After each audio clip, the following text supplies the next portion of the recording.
Hello, this is Joe Lenton of Original Art Photography, and in this video I'd like to show you a few simple editing tips that you can use on a variety of different types of photos, but are particularly handy for these kind of product photos where you've got large areas that are of a sort of even colour. So what we're looking at is getting rid of dust and little marks. When you've got something like this, and this obviously hasn't been retouched yet, you start by having a little look around, see what's what, and you can see we've got a few marks on the box there. We've got a few little spots. We have to look quite closely, obviously, to see some of these. Some of these get a bit harder to see as it fades in there. Then when we get onto the white foreground, it gets even more difficult to see them. So a few quick tips to help you be able to see these things better so that you can retouch it better. If it was only going to be used for online use as a very small image, you might be tempted to try and get away without really polishing the image to that kind of level. But obviously, if anything's ever likely to be done in print, especially to any size, then all this stuff will show up and you'll just look lazy and bad at your job. So in Lightroom, quick way is you select the spot removal tool, come down to the bottom here and see where it says visualize spots, tick that box, and then you've got this slider here which you can use to help you to see a bit more or a bit less of the areas that are potentially going to cause problems. So you can see if I drag that all the way over to the right there, we can now see that we've got a mark on the perspex there. We've got some spots going on. Some of these little bits in the background you probably wouldn't worry about because they're not that likely to come up. The bigger ones like that you would, and you can see we've got some spots on the black. Some of it is going to be the texture, so you have to be a little bit selective. And the danger of then doing spot removal like this is you can't see exactly what it's using to replace things with without going in and out of the visualize spots mode. So you can use that in Lightroom, but I prefer to do this sort of thing in Photoshop. It's more precise, it's quicker.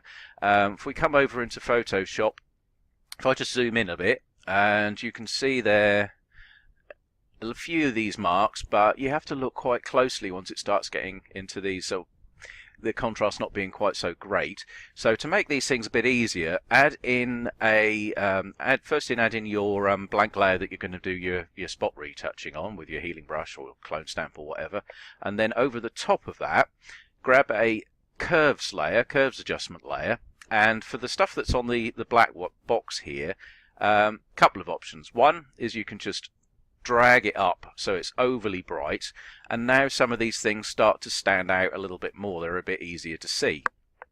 That's one sort of option that you can do with this. You can also greatly increase the contrast, play around with the contrast curves so that it brings out that detail on there for you.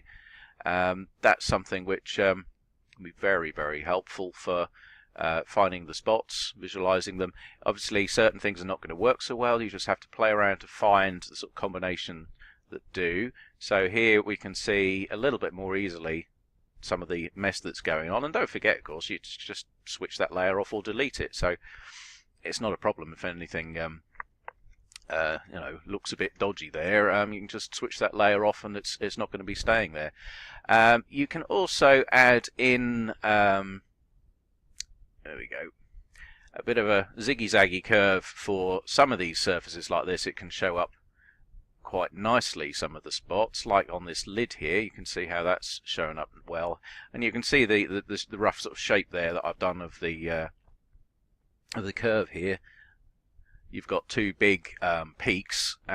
Readjust this for each image if you need to, but it just makes it very, very easy. If I just turn that off and on, if you look at here and then look now, it's so much quicker to see these spots on this particular surface. So not every trick is exactly the same for every surface, because you can see it works nicely on here, but on this top bit it's absolutely useless. So sometimes you'll need to just reset everything on here and then find something else that works a bit better. So in that particular case, lightening it up. So what about this perspex down here? If we just take that back to neutral, it's very hard to see. You can see a thin white line perhaps coming across there. But if we just drag this down, take it really quite dark, now you should be able to see quite clearly we've got this white line going across here.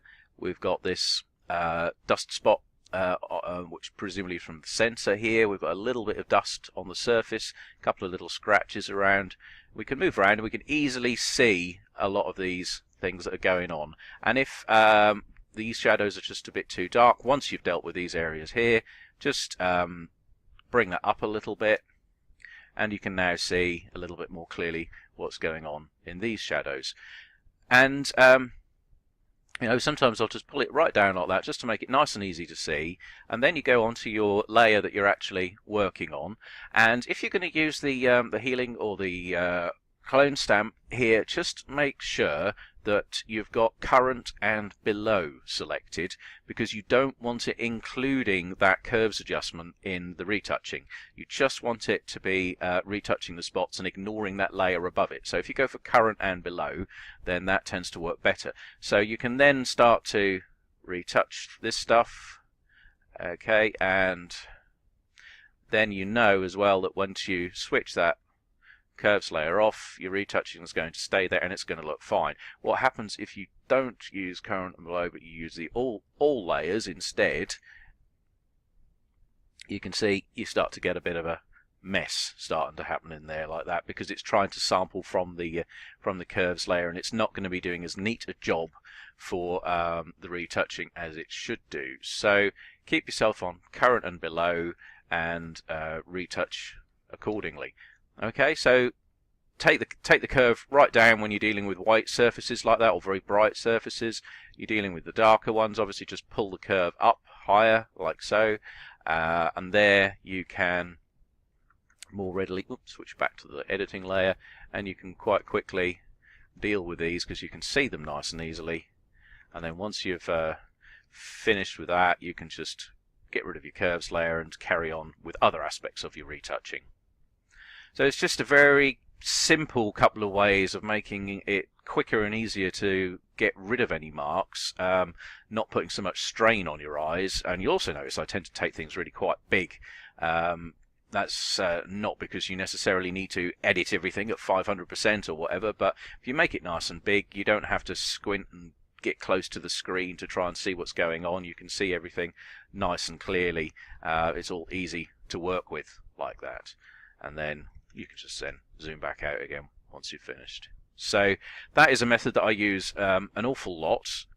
Curves layer within Photoshop, and to a lesser degree you can use this visualize spots here in Lightroom. So I hope you find that helpful for your editing. Joe Lenton from Original Art Photography, and thank you for watching. Goodbye.